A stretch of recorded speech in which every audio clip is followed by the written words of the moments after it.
Buckle up because today's hearing has it all: emotional testimony, sharp cross-examinations, and a deep dive into whether certain therapy costs are even legitimate.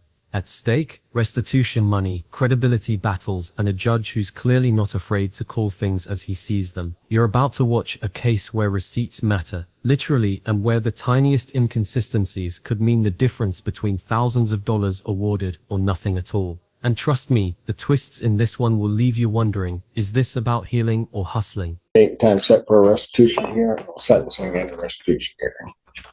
That is correct. Parties ready to proceed? We are. I already know where you want to start. Well, after the holiday, really didn't want to start at all, but I'm here. What are you suggesting? You ever watch a courtroom hearing where therapy receipts take center stage? Well, buckle up, because today, a defendant's actions, a victim's mental health, and some very questionable out-of-state therapy bills collide, and the judge is not having it. So here's the scene. We're in a restitution hearing tied to a criminal case. The victim is asking the court to make the defendant pay nearly $2,900 in therapy costs, part traditional talk therapy, part something called craniosacral therapy that sounds like a mix of meditation and massage. Well, Judge, I think with this, I guess you let me pick, I'll go with the sentencing. I believe we previously indicated that we've reviewed the recommendation. There's no corrections that need to be made to the report. We just have, obviously, the restitution was one issue. That's why we have a hearing on it, and also the recommended 3 days of jail time for the bond violations. Right, and that's another point we wanted to address. Okay, the bond violations, right? Well, why don't we start with the restitution hearing? Let's get that out of the way. We can try to formulate something that encompasses a whole sentence. And counsel, there was one issue that came up and received and I think copies were sent to the parties because the court had reviewed it. So I know, Ms. Morley, you submitted a request today for lost wages as well as reimbursement for therapy costs. So we've already had a conversation about just proceeding forward with the request for therapy costs and not lost wages. So we're going to just talk about therapy costs today.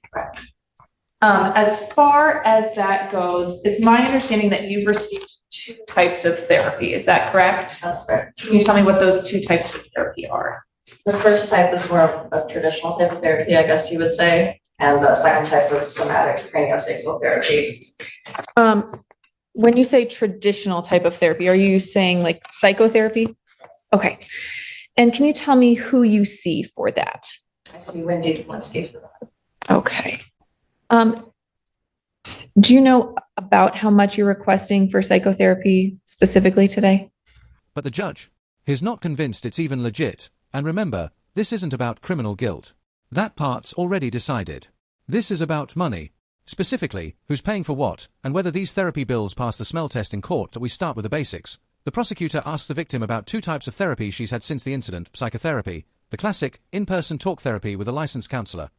Close to $3,000, maybe a little less. For just psychotherapy? Oh, I don't know, between the 2. Okay, so if I told you $1,459.04, does that sound right? Okay.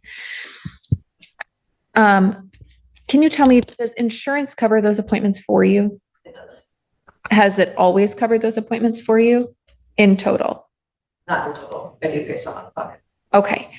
So has your out-of-pocket cost for those changed over time? When immediately following this incident, can you tell me about how long it was before you had your first psychotherapy appointment? After September 22nd, I had a therapy appointment. I think it was a couple of days after. It was over the weekend. Okay. And was it have you had appointments ongoing since then, or did you stop? Ongoing. Okay. And do you know about how many appointments you've had? I've gone at least once a week since September 22nd. That would be, but If I said 22 appointments? that's fair. Okay. So talking a little bit about psychotherapy, can you tell me just kind of what that modality is like as far as therapy? Yeah, I originally started going to that particular kind of therapy before this event even started because of the toxic workplace that I was working in that Jason had created. And after this event, I started going at least once a week. And that was really helped me kind of realize that this person that I had looked up to and thought was a mentor was actually very manipulative and abusive to me. But so when I'm asking about modality, I mean, is it a movement therapy? Is it a talk therapy? Something, okay. Is it one-on-one? Yes. Is it in person? Yes. Okay.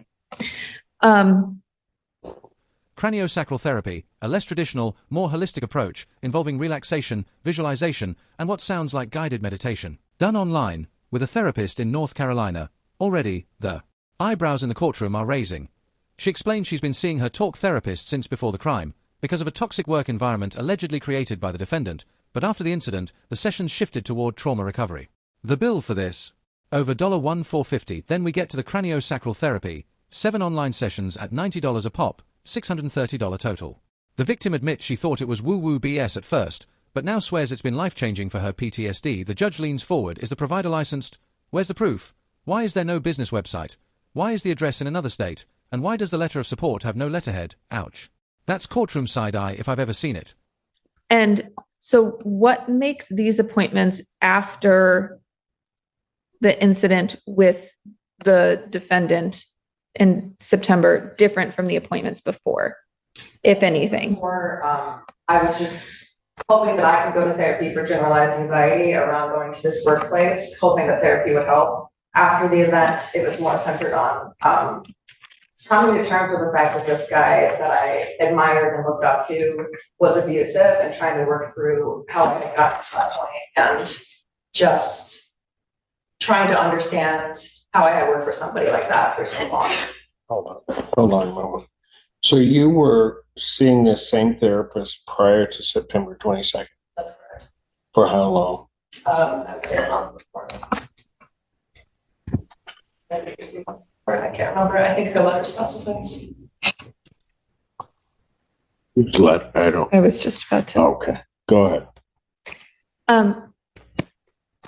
Has your therapist, Wendy Klinsky, written a letter explaining her treatment related to this incident for you? If you saw that today, would you recognize it?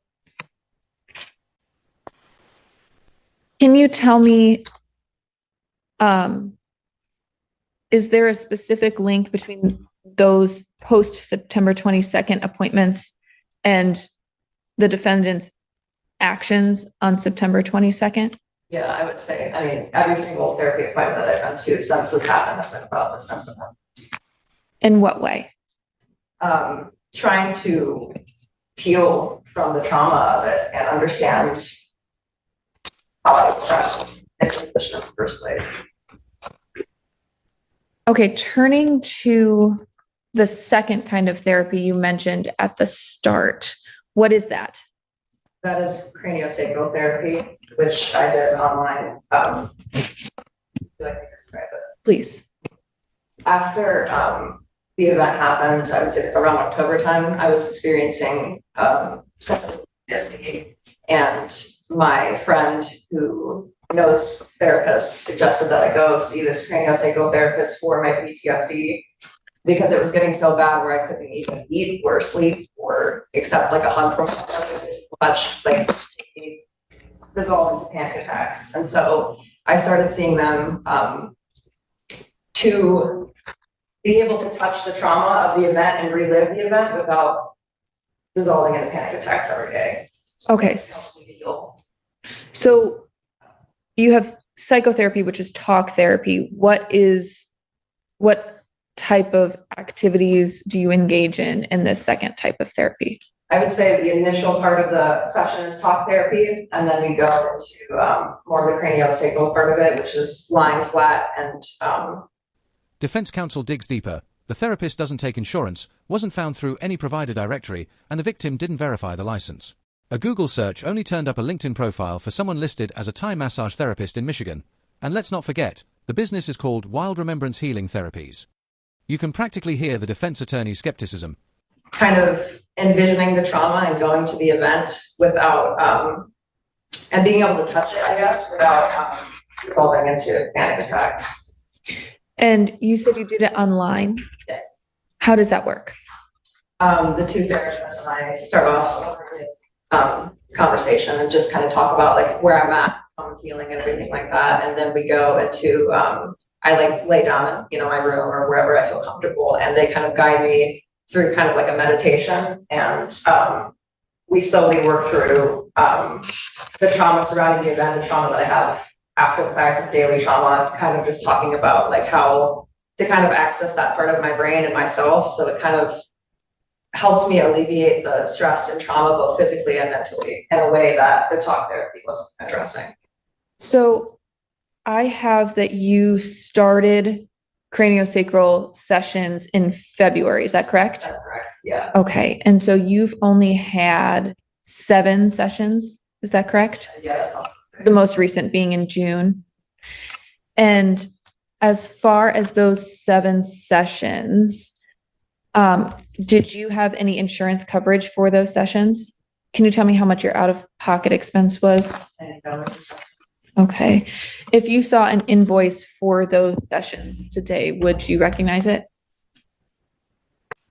Your Honor, the people move to admit people's proposed exhibit number 3. Any objection of what here? I didn't admit the previous ones, did I? You did not. Your Honor, the people move to admit people's proposed exhibits 1 and 2. Thank you. Exhibits 1, 2, and 3 for the record are admitted. Thank you.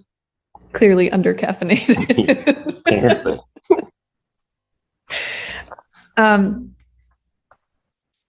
Can you tell me a little bit about how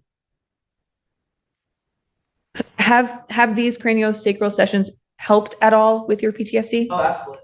Yeah. And I will say that I thought it was all woo-woo, just BS kind of therapy. And that's why I waited so long to try it. But I think that this has been one of the most helpful modalities of therapy I've had in terms of trying to heal from this.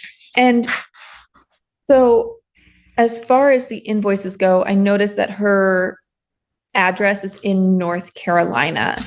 Do you happen to know, does she have a license or a certificate or? Yeah, she was originally living in Ann Arbor, so she started out here, and she is licensed to do this kind of thing. And what kind of license do you need to do this kind of thing? Do you happen to know? Okay. How do we know that she's licensed? And through whom? Do you know through whom she's licensed? I don't. I mean, I can find out, but I don't know. Well, okay, go ahead. So just to be clear, in total for the craniosacral sessions, because it's 7 appointments at $90 each, that's a request for $630 for those appointments. And then we previously said $1,459.04 for the psychotherapy appointments. Is that correct? So you're asking for a total of $2,089.04 today? Okay. Nothing further at this time, Your Honor. Thank you. Mr. Allen, can you hand me those exhibits? The judge's concern is clear. I'm a little bit worried about who these people in North Carolina are. I don't know whether it's a licensed therapy or anything along those lines. Translation. If you're asking the court to award restitution, you'd better prove those invoices are from a real, certified professional honestly. This felt like half restitution hearing, half Yelp review investigation. We had therapy descriptions, debates about office locations, and even an impromptu how to Google your therapist tutorial from the bench. Smiley, I just have a few questions for you, just to clarify a couple of things. It should not take very long. I kind of specifically wanted to ask you about the craniosacral therapy. So this Michelle Tupko, the woman that wrote the letter, so it's somebody that your friend recommended, correct? Okay. And you didn't go to your insurance company to see if that's something that could be covered by insurance? Yeah, she doesn't accept insurance. She does not accept insurance. Okay. And did you look for her through your insurance? Like my insurance lets me go on the website and search for professionals to see. Okay. Did you find her in the list? Okay. And so these are virtual sessions, correct? So you're understanding that Ms. Tupko lives in a different state, right? Yes. North Carolina, is that right? Okay. Do you know if she has an office? She does. Well, have you seen it? Have you been there? I've not been there, but during our virtual sessions, I see it. Okay. And And you said there was a partner also? Do you know if their business has a website? They're actually making a website right now. Okay, so no They website. what? They're making a website as we speak. Well, because when I was looking for the way of wild remembrance healing therapies, I was not able to find anything online. So that's why I was curious so no website to your knowledge, correct? Okay, and it said, you said it is your understanding that Ms. Tuco is licensed, right? But you were not able to find through your insurance, correct? Okay, did you verify her license in any way? I am not in the modality to do that, so I don't verify licenses, so no, I didn't. Okay, so you just assumed she was licensed? I took her at her word that she's licensed. Okay, but you've never seen any confirmation, never looked into it yourself, We correct? look her up online and see if she's licensed. Where would you look her up online? Google her name, you can see that she's licensed. Well, I did Google her name and I only found a LinkedIn profile. Are you familiar with it, LinkedIn? Okay. And I found, I mean, there's no picture of an individual, but the only person with that name, it says Ann Arbor, is a Thai massage therapist. Well, He's a what? Thai massage? Got it.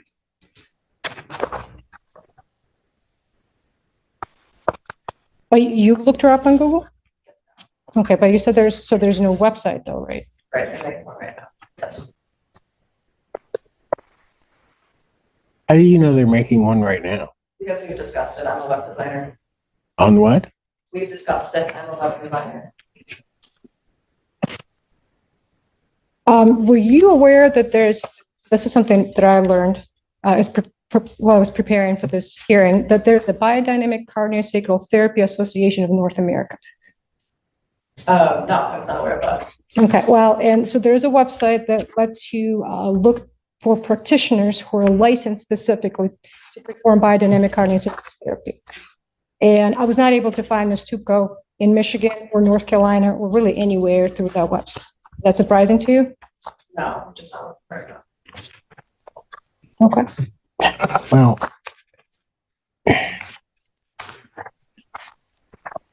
we may have to get that person up here to testify because I don't.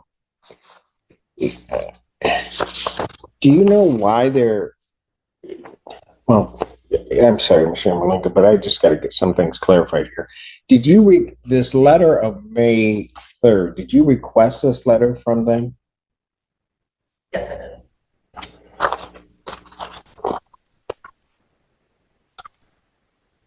And because I'm looking at Exhibit 4, they don't have letterhead. No, they don't. They're not very web-based people. Somewhere in here, I half expected the judge to pull out his phone and start searching himself to be why the end, the judge isn't ready to rule. He wants proof of payment for these sessions and clearer evidence about the therapist's qualifications. Until then, that $2,894 restitution request is sitting in limbo. What do you think? Should the court award restitution for therapy if there's no rock-solid proof the provider is licensed? Or does the victim's genuine benefit from the treatment matter more than the paperwork?